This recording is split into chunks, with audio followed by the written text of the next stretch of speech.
ಹೀಗಾಗಿ ನುಡುವಣಿ ಮೊದಲಿಗೆ ನಮ್ಮ ಊರ ಗ್ರಾಮದ ಹೆಸರು ನುಡುವಣಿ ಅಂತೇಳಿ ಗ್ರಾಮದ ಹೆಸರಿತ್ತು. ಹೀಗಾಗಿ ಮಾಡಿದಂಥ ಚೆನ್ನಕೇಶವ ದೇವಸ್ಥಾನ ನಿಡೋಣಿ ಗ್ರಾಮದಲ್ಲಿ ಇತ್ತು ಅಂತಲಿಕ್ಕೆ ನಮಗೆ ಭರಮಣ್ಣ ಒಬ್ಬ ಬಡ ಕುಟುಂಬದಲ್ಲಿ ಜನಿಸಿದ್ರು ಕೂಡ ಅವನ ಕಲ್ಪನೆಯಲ್ಲಿ ಅವನ ವಿಚಾರದಲ್ಲಿ ಯಾಕೆ ನಾನು ಒಂದು ಕೇಶವ ದೇವಸ್ಥಾನ ಚೆನ್ನಕೇಶವ ದೇವಸ್ಥಾನ ನಿರ್ಮಾಣ ಮಾಡಬಾರದು ಅನ್ನೋದು ಅವನ ತಲೆ.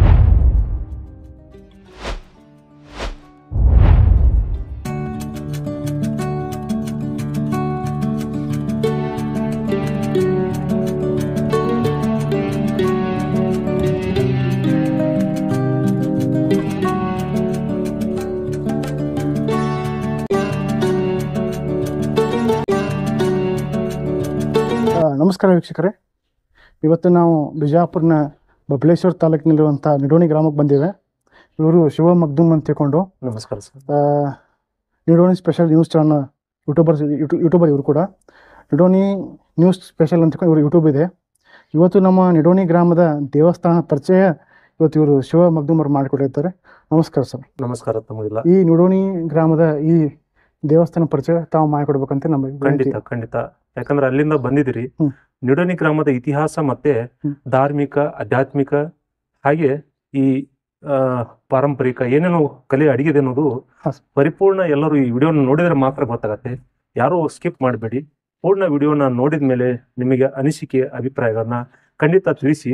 ನಮ್ಮ ಊರಿನ ಪೂರ್ಣ ಮಾಹಿತಿಯನ್ನ ಇವತ್ತು ನಮ್ಮ ಸರ್ ಪುರಾಣಿಕ್ ಸರ್ ಅವ್ರು ಬಂದಿದ್ದಾರೆ. ಅವರ ಚಾನಲ್ನಲ್ಲಿ ನೀವು ಪೂರ್ಣ ವೀಕ್ಷಣೆ ಮಾಡಿ. ಯಾಕಂದರೆ ನಮ್ಮ ಪುರಾತನ ದೇವಾಲಯಗಳು ಉಳಿಬೇಕಾಗಿದೆ. ಹೀಗಾಗಿ ಇತಿಹಾಸಗಳು ಮುಂದಿನ ಪೀಳಿಗೆಗೆ ನಾವು ತಲುಪಿಸುವಂಥ ಸಣ್ಣ ಪ್ರಯತ್ನ ಮಾಡ್ತಾ ಇದ್ದಾರೆ. ಪುರಾಣಿಕ್ ಸರ್ ಅವರಿಗೆ ಸ್ವಾಗತ. ನಮ್ಮೂರಿಗೆ ಬಂದಿದ್ದೀರಿ, ಬನ್ನಿ ಸರ್ ನೋಡೋಣ ಯಾವ ಥರ ಇದೆ. ಹನುಮಂತ ದೇವಸ್ಥಾನ. ಇದು ಆಂಜನೇಯ ದೇವಸ್ಥಾನ. ಇದು ಪುರಾತನ ಇದೆ. ಇದರಲ್ಲಿ ಏನೇನು ಇದೆ ಅನ್ನೋದು ನಿಮಗೆ ಎಲ್ಲ ತೋರಿಸ್ತೀನಿ. ಏನೇನು ಶಾಸನಗಳಿವೆ, ಯಾವ ದೇವರ ಮಹತ್ವ ಅನ್ನೋದು ಪರಿಪೂರ್ಣವಾಗಿ ನಿಮಗೆ ತಿಳಿಸ್ತಾ ಹೋಗ್ತೀನಿ. ಬನ್ನಿ ಸ್ನೇಹಿತರೆ.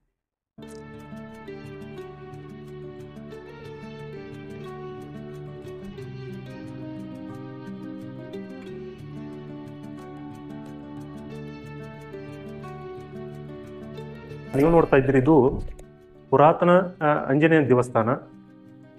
ಮೊದಲು ಆಂಜನೇಯ ದೇವಸ್ಥಾನ ಸ್ವಲ್ಪ ಭಗ್ನ ಆಗದ ಕಾರಣ ಇತ್ತೀಚೆಗೆ ಅದನ್ನು ಮತ್ತೆ ಪಟ್ಟಾಭಿಷೇಕ ಮಾಡಿ ಅಭಿಷೇಕ ಮಾಡಿ ಅದರ ಒಂದು ಪ್ರಾಣ ಪ್ರತಿಷ್ಠೆ ಆಗಿದ್ದು ಈಗ ನೀವು ನೋಡ್ತಾ ಇದ್ದು ಆಂಜನೇಯ ದೇವಸ್ಥಾನ.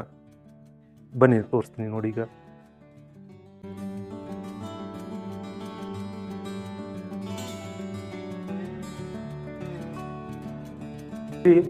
ಪ್ರತಿ ಶನಿವಾರ ಇಲ್ಲಿ ಇತ್ತೀಚೆಗೆ ಮತ್ತೆ ಹಾಗೆ ಹಲವಾರು ವರ್ಷಗಳಿಂದ ಕೇವಲ ಶನಿವಾರ ದಿನ ಆಂಜನೇಯನ ಮಾಡ್ತಾಯಿದ್ರು. ಇತ್ತೀಚೆಗೆ ಏನಾಗಿತ್ತು, ಹನುಮಾನ್ ಚಾಲೀಸ ಹಾಗೆ ಪಲ್ಲಕ್ಕಿ ಉತ್ಸವಗಳು ನಡೀತಾ ಹಾಗೆ ಸಾಗಿದೆ. ಹಾಗೆ ಇದರ ಪಕ್ಕದಲ್ಲಿ ಕೂಡ ಪಂಢರಪುರದ ವಿಠ್ಠಲ ರುಕ್ಮಿಣಿ ದೇವಸ್ಥಾನ ಕೂಡ ನಾವು ಇಲ್ಲಿ ನೋಡ್ತೀವಿ. ಪ್ರತಿ ಶನಿವಾರ ಇಲ್ಲಿ ಹನುಮಾನ್ ಚಾಲೀಸ, ಭಜನೆ, ಕೀರ್ತನೆಗಳು ಇದು ಜರುಗ್ತಾ ಬಂದಿದೆ. ಇಲ್ಲಿನ ಮೂಲ ವಿಗ್ರಹವನ್ನು, ಆಂಜನೇಯ ದೇವಸ್ಥಾನದ ವಿಗ್ರಹವನ್ನು ಭಗ್ನ ಆಗಿದ್ದು ತಿಳಿದು ಅದನ್ನು ಬೇರೆ ಕಡೆ ಇಟ್ಟು ಈಗ ಹೊಸ ಪ್ರಾಣ ಪ್ರತಿಷ್ಠೆ ಮಾಡಿದ್ದು ಈಗ ನೀವು ನೋಡ್ತೀರಿ. ಹಳೆಯದು ಕೂಡ ತೋರಿಸ್ತೀನಿ. ಅದಾದ ನಂತರ ನಮ್ಮೂರಿನ ಇತಿಹಾಸ ಪುಟಗಳನ್ನು ಇಲ್ಲಿ ಏನಿದೆ ಅನ್ನೋದು ತೋರಿಸ್ತೀನಿ. ಬನ್ನಿ ಹೋಗೋಣ. ನೀವು ನೋಡ್ತಿದ್ದೀರ, ನಿಡೋಣಿ ಗ್ರಾಮದ ಪುರಾತನ ಅನ್ಲಿಕ್ಕೆ ನಾವು ನವರಂಗ ಅಂತ ಕರಿತೀವಿ, ಹಾಗೆ ಚೌರಂಗ ಅಂತ ಕರಿತೀವಿ, ನಾಟ್ಯ ಒಂದು ಸ್ಥಳವನ್ನು ನಾವು ಕರಿತೀವಿ. ಹೀಗಾಗಿ ಇಲ್ಲಿ ಬಳಸಿದಂಥ ಅಂದಿನ ಕಲ್ಲುಗಳು ಪುರಾತನ ಅನ್ಲಿಕ್ಕೆ ಸಾರಿ ಹೇಳ್ತವೆ. ಹಾಗೆ ಈ ಸ್ಥಳ ನೀವು ನೋಡ್ತಾ ಇದ್ದೀರಿ, ಈ ನಾಗಶಿಲ್ಪವನ್ನು. ಈ ಸ್ಥಳದಲ್ಲಿ ನಮ್ಮ ಚೆನ್ನಕೇಶವ, ಪುರಾತನ ಚೆನ್ನಕೇಶವ ಅತಿ ಸುಂದರವಾದ ಮೂರ್ತಿಯನ್ನು ಇಲ್ಲಿ ಸ್ಥಾಪನೆ ಮಾಡಿದರು. ಒಂದಿಷ್ಟು ಜೀರ್ಣೋದ್ಧಾರ ಮಾಡುವ ಸಮಯದಲ್ಲಿ ಅದನ್ನು ಹೊರಗಡೆ ಅದು ಭಿನ್ನವಾಗಿದ್ದ ಕಾರಣ ಅದನ್ನು ಗ್ರಾಮಸ್ಥರು ಅದನ್ನು ಬೇರೆ ಕಡೆ ಸ್ಥಳಾಂತರ ಮಾಡಿದ್ದಾರೆ. ಅದನ್ನು ಕೂಡ ತೋರಿಸ್ತೀನಿ. ಈ ಸ್ಥಳದಲ್ಲಿ ಅದನ್ನು ಮಾಡಿದರು. ಅದರ ಬಗ್ಗೆ ಸಂಪೂರ್ಣ ಮಾಹಿತಿ ತೋರಿಸ್ತೀನಿ. ಈಗ ಮೂಲ ನಮ್ಮ ಆಂಜನೇಯ ಮೂರ್ತಿಯನ್ನು ವಿಘ್ನ ಅಂದರೆ ಭಗ್ನ ಆದಿದ್ದನ್ನು ತೋರಿಸಿ ಮುಂದೆ ಎಲ್ಲ ಸುತ್ತ ನಿಮಗೆ ಏನೇನಿದೆ ಅನ್ನೋದು ತೋರಿಸ್ತೀನಿ. ಬನ್ನಿ ಹೋಗೋಣ.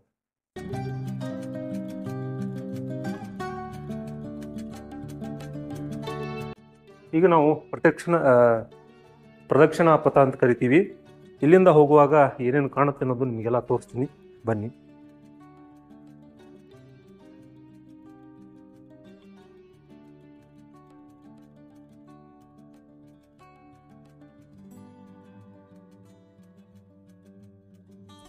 ಇದುವೇ ಆಂಜನೇಯನ ಮೂಲ, ಅಂದರೆ ನಮ್ಮ ಗ್ರಾಮದಲ್ಲಿ ಮೊದಲಿಗೆ ಸ್ಥಾಪನೆ ಆದಂಥ ಪ್ರಾಣ ಪ್ರತಿಷ್ಠೆ ಆದಂಥ ಆಂಜನೇಯ ಮೂರ್ತಿ. ಅದು ಭಗ್ನ ಅವಶೇಷ ಆಗಿದ್ದರಿಂದ ನಶಿಸಿ ಹೋಗೋ ಕಾರಣ, ಯಾವುದೇ ಭಗ್ನ ಆಗಿಲ್ಲ, ಆದರೂ ಒಂದಿಷ್ಟು ಭಗ್ನ ಆಗ್ತಾ ಇದ್ದಾಗ, ನಶಿಸ್ತಾ ಇದ್ದಾಗ ಅದನ್ನು ಸಂಪೂರ್ಣವಾಗಿ ತೆಗೆದು ಪ್ರಾಣ ಪ್ರತಿಷ್ಠೆ ಆಗಿದ್ದು. ಇಲ್ಲಿ ನೀವು ನೋಡ್ತಾ ಇದ್ದೀರಿ, ನಾವೆಲ್ಲ ಪ್ರತಿ ದೇವಸ್ಥಾನದಲ್ಲಿ ನೋಡ್ತೀವಿ ಸಪ್ತ ಮಾತೃಕೆಯರು, ಹೀಗಾಗಿ ಶಿಲಾ ಬಾಲಿಕೆಯನ್ನು ನೋಡ್ತೀವಿ. ಇಲ್ಲಿ ವಿಶೇಷವಾಗಿ ನಾವು 9 ಕಾಣ್ತೀವಿ. ನಾವೆಲ್ಲ ಸಪ್ತ ಮಾತೃಕೆಯರು, ದೇವ ಮಾತೃಕೆ ಅಂತ, ದೇವಕೋಷ್ಟಕ ಅಂತ ಕರಿತೀವಿ. ಇಲ್ಲಿ ಹೊರಗಡೆ ಬಂದಿದೆ, ಹೀಗಾಗಿ ಇವು ಕೂಡ ಚೆನ್ನಾಗಿ ನಮಗೆ ನೋಡಲಿಕ್ಕೆ ಸಿಗುತ್ತೆ.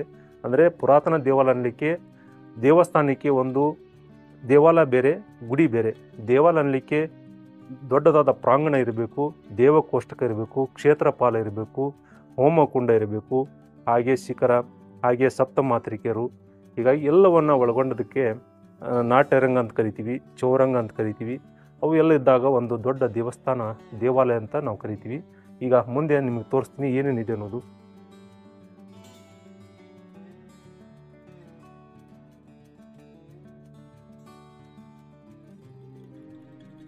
ಅಂದಿನ ಕಾಲದಲ್ಲಿ ವೀರರಾಗಿ ಶಣಿಸಿ ಹೋದಂಥ, ಈಗ ಮುಖ್ಯ ಘಟ್ಟಕ್ಕೆ ನಾವು ಬಂದು ನಿಂತಿದ್ದೀವಿ. ಯಾರು ಬಿಜ್ಜಳ ರಾಜರ ವಂಶರ ಬಂದಾಗ 6ನೇ ವಿಕ್ರಮಾದಿತ್ಯ, ಅಂದರೆ ಸೋವಿದೇವಿ ಅಂತ ಕರಿತೀವಿ. ಹೀಗಾಗಿ 11ನೇ ಶತಮಾನಕ್ಕಿಂತ ಪೂರ್ವದಲ್ಲಿ ಕೂಡ ಇಲ್ಲಿ ಇತಿಹಾಸ ಇದೆ. ಹಾಗೆ ಜೀರ್ಣೋದ್ಧಾರನ ಮಾಡಲಿಕ್ಕೆ ಬಂದವರೇ ಬಿಜ್ಜಳರ ರಾಜರು ಈ ಜೀರ್ಣೋದ್ಧಾರ ಕೆಲಸಗಳನ್ನು ಮಾಡ್ತಾರೆ.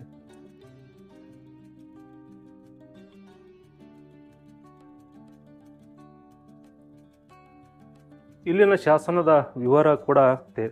ಇದರ ವಿಶೇಷತೆ ಏನು ಅಂದರೆ, ನಿಡೋನಿ ಗ್ರಾಮ ಹೆಚ್ಚಾಗಿ ಅಧ್ಯಯನ ಮಾಡಿದವರು ಪಗು ಹಳಕಟ್ಟಿಯವರು. ಹೀಗಾಗಿ ನಿಡುವಣಿ, ಮೊದಲಿಗೆ ನಮ್ಮ ಊರ ಗ್ರಾಮದ ಹೆಸರು ನಿಡುವಣಿ ಅಂತೇಳಿ ಗ್ರಾಮದ ಹೆಸರಿತ್ತು.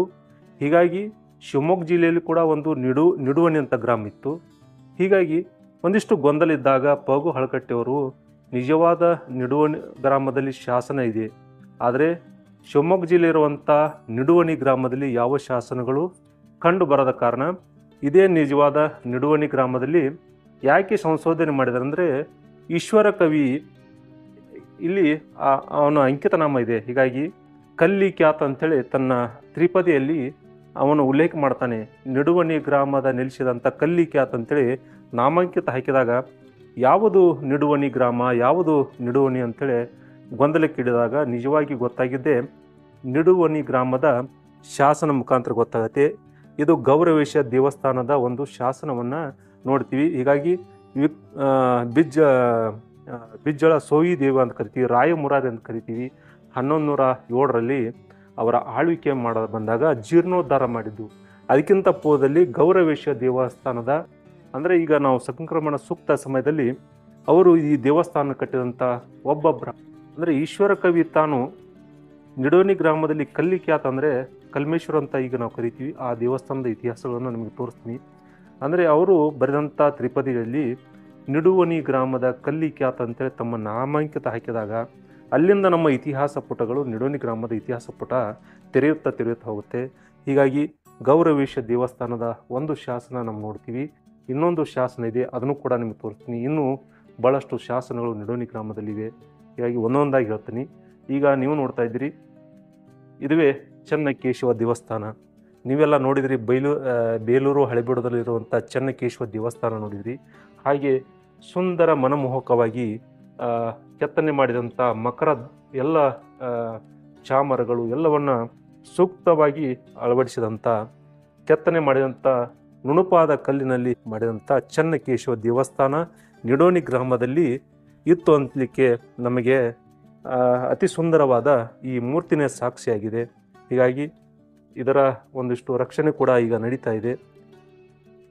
ನೀವು ನೋಡ್ತಿದ್ರಲ್ಲ, ಇಲ್ಲಿ ಬಗ್ಗೊಂಡಂಥ ಯಕ್ಷಿಣಿ ಅಂತ ಕರಿತೀವಿ ಅಥವಾ ಕ್ಷೇತ್ರಪಾಲ ಅಂತ ಕರಿತೀವಿ. ಇದು ನೋಡಿ ಎಷ್ಟು ನುಣುಪಾಗಿ ಮತ್ತು ನಾಜುಕಾಗಿ ಕೆತ್ತನೆ ಮಾಡಿದ್ದು. ಯಾವ ಥರ ನೀವು ಬೇಲೂರು ಹಳೆಬೀಡಿನಲ್ಲಿ ನೋಡ್ತೀರಿ ಅದೇ ಥರ ಕೆತ್ತನೆ ಆದಂಥದ್ದು. ನೋಡಿ ಯಾವ ಥರ ಇದೆ, ಎಲ್ಲ ಅಲಂಕಾರಗಳನ್ನು ಮಾಡಿದ್ದಾರೆ. ಹಾಗೆ ಇಲ್ಲಿ ಬಂದ ಭಗ್ನಗೊಂಡಂಥದ್ದು. ಇಲ್ಲಿ ನೀವು ನೋಡ್ತಿದ್ರಿ ಮಕರ ನೋಡ್ತೀರಿ, ಹಾಗೆ ಆಮೆಯನ್ನು ನೋಡ್ತೀರಿ. ಹಾಗೆ ಇಲ್ಲಿ ಬಂದಾಗ ನಮ್ಮ ಒಂದು ಲಾಂಛನವನ್ನು ನೋಡ್ತೀವಿ. ಹಾಗೆ ಈ ಕಡೆ ನೀವು ನೋಡಿದರೆ ಎಲ್ಲವೂ ನೋಡ್ತೀರಿ, ನರ್ತನ ಮಾಡೋದು. ಹಾಗೆ ಭಗವಾನ್ ಮಹಾವೀರ ನೋಡ್ತೀರಿ, ಕುದುರೆ ಸವಾರಿ ನೋಡ್ತೀರಿ. ಎಲ್ಲವನ್ನ ನಮಗೆ ಪರಿಪೂರ್ಣವಾದಂಥ ಕೆತ್ತನೆ ಯಾವುದಿದ್ರೆ ಬಹಳ ಅಪರೂಪವಾಗಿ ಬೇಲೂರು ಹಳೆಬೀಡು ಬಿಟ್ಟರೆ ನಿಡೋಣಿ ಗ್ರಾಮದಲ್ಲಿ ಮಾತ್ರ ಈ ಚೆನ್ನಕೇಶವನ ನೋಡಲಿಕ್ಕೆ ಸಿಗುತ್ತೆ. ಇಲ್ಲಾಂದರೆ ನಾವು ಚೆನ್ನಕೇಶವ ದೇವಸ್ಥಾನ ಬೇಲೂರು ಹಳೆಬೀಡಿಗೆ ಹೋಗೋ ಮುಂಚೆನೇ ಪ್ರತಿಯೊಬ್ಬರು ಯಾರೇ ಬರೋರಿದ್ರೆ ಇದನ್ನು ನೋಡಿ ಅಧ್ಯಯನ ಕೂಡ ಮಾಡ್ಬೋದು, ಏನೇನಿದೆ ಅನ್ನೋದು ಇಲ್ಲಿ ಗೊತ್ತಾಗತ್ತೆ. ಇದನ್ನು ಭಗ್ನ ಇಲ್ಲಿ ಅಷ್ಟೇ ಮತ್ತು ಕೈ ಬಿಟ್ಟರೆ ಯಾವುದೂ ಭಗ್ನ ಆಗಿಲ್ಲ, ಉಳಿದವೆಲ್ಲ ವ್ಯವಸ್ಥಿತವಾಗಿ ಇಡಲಾಗಿದೆ. ವೀಕ್ಷಕರೇ, ಈ ನಿಡೋಣಿ ಗ್ರಾಮದ ವಿಶೇಷತೆ ಏನಂದರೆ, ಒಂದು ಈ ಏನು ನೋಡ್ಲಿಕ್ಕಲ್ಲ ಕೇಶವ ದೇವಸ್ಥಾನ ನೋಡ್ಲಿಕ್ಕಲ್ಲ, ಈ ಕೇಶವ ದೇವಸ್ಥಾನ ಕಟ್ಟಿಸಿದ್ದು ಭರ್ಮಣ್ಣ ಅಂಥೇಳಿ ಭಾಳ ಜಿಪುಣ ಇದ್ದು ನಾನು, ಭಾಳ ಜಿಪುಣ. ಒಂದು ಕೇಶವನ ಮಂದಿರ ಕಟ್ಟಿಸಿದ ಅಂತ ಹೇಳ್ಕೊಂಡು ನಮಗೆ ಮಲ್ಲಿಕಾರ್ಜುನ ಅಂದರೆ ಮಲ್ಲಿಕಾರ್ಜುನ ರಾಜ ಅಂದರೆ ಆಗ್ನೇಯ ವಿಕ್ರಮಾದಿತ್ಯ ಏನಿದ್ದಾರಲ್ಲ ಅವ್ರ ಮಗ ಮಲ್ಲಿಕಾರ್ಜುನ, ಅವ ಬಿಜಾಪುರನಾಗ ಇರ್ತಿದ್ದ. ಮಲ್ಲಿಕಾರ್ಜುನ ತರ್ದವಾಡಿನಾಳೆ ಆಡುತ್ತಿದ್ದ ಅಂತ ಬರ್ತದೆ. ಅಂದರೆ ತರ್ದವಾಡಿ ಅಂದರೆ ಇವತ್ತು ತದ್ದೇವಾಡಿ, ಈ ಬಿಜಾಪುರ ಸರೌಂಡಿಂಗ್ ಎಲ್ಲ ತರ್ದವಾಡಿನೇ ಆಡೋದಾಗ ಬರ್ತದೆ. ಇಲ್ಲಿ ತರ್ದವಾಡಿ ಇದ್ದಾಗ ಇಲ್ಲಿ ಭರ್ಮಣ್ಣ ಅಂತ ಅಂದರೆ ಹೊಲ ಮನೆ ಮಾಡವ, ಅವ ರೈತ.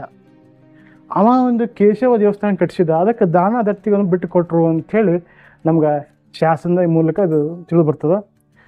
ನೋಡಿ ಅಂಥ ಒಬ್ಬ ಜಿಪುಣ ಈ ದೇವಸ್ಥಾನ ಕಟ್ಟಿಸಿದ್ದ. ಅದ್ರ ಬಗ್ಗೆ ರೋಚಕವಾದಂಥ ಸಂಗತಿಯನ್ನು ಇಡೀ ಶಾಸನದಲ್ಲಿ ರಸವತ್ತಾಗಿ ವಿವರಣೆ ಮಾಡಿದ್ದಾರೆ. ಅವರ ವಂಶವಾಹಿನಿ ಇರ್ಬೋದು, ಅದು ಇರ್ಬೋದು, ಆಮೇಲೆ ರಾಜನ ಬಗ್ಗೆ ಅಂತೂ ಗುಣಗಾನ ಮಾಡೇ ಮಾಡಿರ್ತಾರೆ.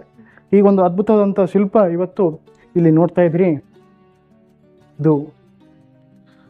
ಇದಕ್ಕೆ ಅನೇಕರು ದಾನ ದತ್ತಿ ಕೊಟ್ಟಿದ್ದು ಶಾಸನದ ಉಲ್ಲೇಖನೇ ಇದೆ. ಆ ಶಾಸನ ಸದ್ಯ ಇಲ್ಲಿಲ್ಲ, ಮತ್ತೊಂದು ಕಡೆ ಇದೆ. ಅದನ್ನು ಕೂಡ ನಮ್ಮ ಶಿವ ಮಗ್ದುಮ್ ಸರ್ ತೋರಿಸ್ತಾರೆ, ನೋಡೋಣ ಬನ್ನಿ. ಸೂರ್ಯ ಮತ್ತು ಚಂದ್ರ ಇರುವಂತೆ ನಿಡೋಣಿ ಗ್ರಾಮದ ಇತಿಹಾಸ ಪುಟ ಇನ್ನೂ ಅಜರಾಮರವಾಗಿ ಉಳಿದಿದೆ.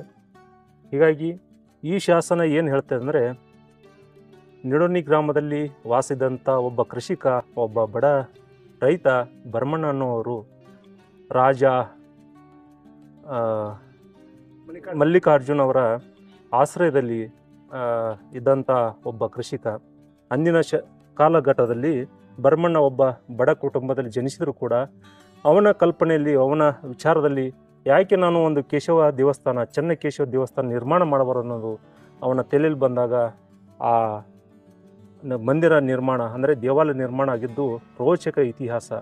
ಒಬ್ಬನಿಂದ ಏನು ಮಾಡೋಕ್ಕಾಗತ್ತೆ ಅನ್ನೋದು ಈ ಇತಿಹಾಸ ಹೇಳಿದರೆ, ಆ ಹನುಮಾನ್ ದೇವಸ್ಥಾನದಲ್ಲಿರುವಂಥ ಗೌರವೇಶ ದೇವಸ್ಥಾನವನ್ನು ಅಂದರೆ ಇದೇ ಸಂಕ್ರಮಣ ಕಾಲಘಟ್ಟದಲ್ಲಿ ಶನಿವಾರ ಮತ್ತು ರವಿವಾರ ಮಧ್ಯ ಭಾಗದಲ್ಲಿ ದಕ್ಷಿಣಾಯಣ ಹೋಗೋ ಕಾಲ ಮತ್ತು ಉತ್ತರಾಯಣ ಹೋಗೋ ಕಾಲದಲ್ಲಿ ಗೌರವೇಶ ದೇವಸ್ಥಾನವನ್ನು ನಿರ್ಮಾಣ ಆಗಿದ್ದು ನೀವೆಲ್ಲ ಶಾಸನವನ್ನು ನೋಡಿದ್ರಿ. ಈ ಶಾಸನವನ್ನು ಚೆನ್ನಕೇಶವ ದೇವಸ್ಥಾನಕ್ಕೆ ಅರ್ಪಣೆ ಮಾಡಿದಂಥ ದತ್ತಿ ಕೊಟ್ಟಂಥ ಶಾಸನ ಇದು. ಇದರ ಮತ್ತು ಇನ್ನಷ್ಟು ಉಲ್ಲೇಖಗಳನ್ನು ನಾವು ಗಲಗಲಿಯ ಪಾರ್ವತೀಶ್ವರ ದೇವಸ್ಥಾನದಲ್ಲಿ ಕೂಡ ನೋಡ್ಬೋದು. ಹಾಗೆ ತರ್ದೇವಾಡಿ ಗ್ರಾಮದಲ್ಲಿ ಕೂಡ ನಿಡೋಣಿ ಅಲ್ಲ ನಿಡುವಣಿ ಗ್ರಾಮದ ಇತಿಹಾಸನ ನೋಡ್ಬೋದು. ಹಾಗೆ ಇನ್ನಷ್ಟು ನಿಮಗೆ ದಾಖಲೆಗಳು ಬೇಕು ಅಂದರೆ ಮಹಾಕವಿ ಈಶ್ವರ ಕವಿ ಆಗಿ ಹೋದ ಅನ್ನಲಿಕ್ಕೆ ಹಲವಾರು ಸಾಹಿತ್ಯ ಪುಟಗಳಲ್ಲಿ ಈಶ್ವರ ಕವಿ ತನ್ನ ಕವನಗಳಲ್ಲಿ ತ್ರಿಪದಿಯಲ್ಲಿ ಕಲ್ಲಿಕ್ಯಾತ ಅನ್ನುವ ನಾಮಾಂಕಿತವನ್ನು ಹೊಂದಿದಂಥದ್ದು. ಹಾಗಾಗಿ ಅವನ ನಿರ್ಮಾಣ ಮಾಡಿದಂಥ ಈಗ ಕರೆಯುವಂಥ ಹೆಸರು ಕಲ್ಮೇಶ್ವರ, ಸೋಮೇಶ್ವರ ಅಂತ ಕರಿತೀವಿ. ಆ ದೇವಸ್ಥಾನದಲ್ಲಿರುವಂಥ ಶಾಸನವನ್ನು ನಿಮಗೆ ತೋರಿಸಲಿಕ್ಕೆ ನಾವು ಹೊರಟಿದ್ದೀವಿ. ಈ ಶಾಸನ ಕೂಡ ಸ್ಪಷ್ಟವಾಗಿ ಕಾಣುತ್ತೆ. ಹಲವಾರು ಜನ ಹಂಪಿ ವಿಶ್ವವಿದ್ಯಾಲಯದವರು ಕೂಡ ಇದನ್ನು ಅಧ್ಯಯನ ಮಾಡಿ ಹೋಗಿದ್ದಾರೆ. ಕೇಶವ ದೇವಸ್ಥಾನ, ಕೇಶವ ಮೂರ್ತಿ ನೋಡಿದ್ರಲ್ಲ, ಆ ಕೇಶವ ದೇವರ ಒಂದು ಕಟ್ಟಿಸಿದಂಥ ಒಂದು ಕುರು ಅಂದರೆ ಈ ಶಾಸನ ನೋಡ್ತಾ ಇದ್ರೆ. ಇಲ್ಲಿ ಸೂರ್ಯ ಮತ್ತು ಚಂದ್ರ ಇಲ್ಲಿ ನಂದಿದೆ. ಇಲ್ಲಿ ನೋಡ್ತಾ ಇದ್ರೆ ಕೇಶವ ಅಂತ ಹೆಂಗಂದ್ರೆ ಶಂಖ ಮತ್ತು ಚಕ್ರ, ಗದೆ ಪದ್ಮ, ಇವರು ಸೂರ್ಯಚಂದ್ರ, ಇವರು ಬರೋದು ಇದು ಗರುಡ. ಇದು ಒಂದು ಕಲ್ಲು ಇದು ಓಣೆಯಲ್ಲಿ ಸಿಕ್ಕಿದ್ದ ನಂತರ ಸಿಕ್ಕಿದಂಥ ಕಲ್ಲು. ಇದನ್ನು ತಂದು ಇಲ್ಲಿ ಪ್ರತಿಷ್ಠಾಪನೆ ಮಾಡಿದ್ದಾರೆ. ಭರಮಣ್ಣ ಅಂತ ಒಬ್ಬರು ಕೃಷಿಕರು, ಅವರು ಜಿಪುಣ ಇದ್ದರು, ಬಟ್ ಅದು ಈ ದೇವಸ್ಥಾನ ಕಟ್ಟಿಸಿದ್ರು ಅಂತ ತಿಳ್ಕೊಂಡು ಈ ಶಾಸನ ಉಲ್ಲೇಖನ ಮಾಡ್ತದೆ, ಅವ್ರ ಬಗ್ಗೆ ವರ್ಣನೆ ಮಾಡ್ತದೆ. ಈ ಟೈಮ್ನಾಗ ವಿಕ್ರಮಾದಿತ್ಯನ ಮಗ, 6ನೇ ವಿಕ್ರಮಾದಿತ್ಯನ ಮಗ ಮಲ್ಲಿಕಾರ್ಜುನ ಅಂತಿದ್ದ, ಹಿರಿ ಮಗ. ಬಿಜಾಪುರ ಇರ್ತಿದ್ದ. ಯಾರು? ಮಲ್ಲಿಕಾರ್ಜುನ ರಾಜ. ತರ್ದವಾಡಿ ನಾಡು, ಬಿಜಾಪುರ ಅಂದ್ರೆ ಹೆಡ್ ಕ್ವಾರ್ಟರ್ ಇತ್ತು. ಜೊತೆಗೆ ಅವ ತರ್ದವಾಡಿ ಅಂದರೆ ಮಂಗಳಬಿಡಕ್ಕೂ ಇರ್ತಿದ್ದ. ಅವ ಬಿಜಾಪುರ ಈ ತರ್ದವಾಡಿ ಆಳುತ್ತಿದ್ದಾಗ ಪ್ರಾಂತದ ಮಾಂಡಲಿಕ ಆಗಿದ್ದಾಗ ಈ ಒಂದು ದೇವಸ್ಥಾನ ಕಟ್ಟಿಸಿದ್ದೆ ಅಂತ ತಿಳ್ಕೊಂಡು ಈ ಶಾಸನ ಉಲ್ಲೇಖನ ಅದ. ವಿಶೇಷ ಅಂದರೆ ಈ ಭರಮಣ್ಣ ಭಾಳ ಜಿಪುಣ ಇದ್ದ, ಹೆಂಗೆ ದೇವಸ್ಥಾನ ಕಟ್ಟಿಸಿದ ಅಂತ ತಿಳ್ಕೊಂಡು ಅದನ್ನು ಸ್ವಾರಸ್ಯವಾಗಿ ಶಾಸನ ವಿವರಣೆ ಮಾಡ್ಯದ. ಈ ಶಾಸನ ಸಂಪುಟವನ್ನು ಹಂಪಿ ವಿಶ್ವವಿದ್ಯಾಲಯ ಶಾಸನ ಸಂಪುಟ ಸಂಖ್ಯೆ 10ರಲ್ಲಿ ಇದನ್ನು ದಾಖಲು ಮಾಡಿದ್ದಾರೆ. ಈ ಶಾಸನವನ್ನು ಮೊದಲೇ ಓದಿದವರು GS ಗಾಯ ಎತ್ತಿಕೊಂಡು 1970ರ ದಶಕದಲ್ಲಿ ಇದನ್ನು ಓದಿದ್ದಾರೆ. ಬಟ್ ಈ ಶಾಸನ ಇವತ್ತು ನಾವು ಪರಿಚಯ ಮಾಡಿಕೊಡೋದು ನಮ್ಮ ಪುಣ್ಯ. ಮತ್ತೆ ಮುಂದಿನ ಶಾಸನದಲ್ಲಿ ನಿಮಗೆ ಈಶ್ವರ ಮಹಾಕವಿ ಅವನು ನೆಲೆಸಿ ತ್ರಿಪದಿಗಳನ್ನು ರಚಿಸಿದಂಥ ಪವಿತ್ರ ಕ್ಷೇತ್ರದ ಕಲ್ಮೇಶ್ವರ ದೇವಸ್ಥಾನದಲ್ಲಿ ಕೂಡ ನಿಮಗೆ ತೋರಿಸ್ತೀವಿ. ಬನ್ನಿ, ಅಲ್ಲಿ ಕೂಡ ಹೋಗೋಣ. ಮುಂದಿನ ಸಂಚಿಕೆಯಲ್ಲಿ ನೋಡ್ತೀರಿ.